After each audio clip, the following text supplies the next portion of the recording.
त्यातली माझी आठवण माझं अख्खं लग्न. कारण मी ते एकदम असं प्रायव्हेटली केलं होतं, कोणाला बोलवलं नव्हतं जास्त. माझे फॅमिली मेंबर्स होते, माझे जवळचे क्लोज फ्रेंड्स होते, मी आणि माझा नवरा. सो आम्ही एक असं शॉर्ट डेस्टिनेशन वेडिंग केलं होतं, केरबाची वाडी या ठिकाणी.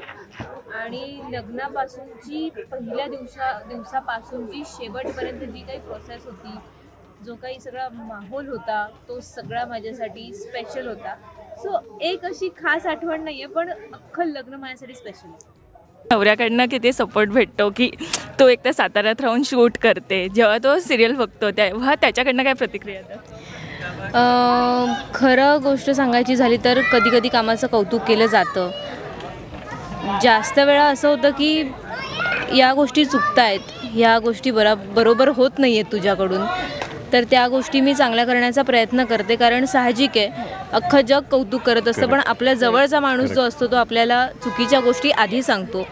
तर नेहमीप्रमाणे मला या कॉमेंट्स आधी मिळतात आणि मग माझं कौतुक केलं जातं.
मराठी चित्रपटसृष्टीमधील latest update, original web series, shows, गाणी आणि एंटरटेनमेंटसाठी आमच्या चॅनलला सबस्क्राईब करा आणि बेल आयकॉन दाबायला विसरू नका.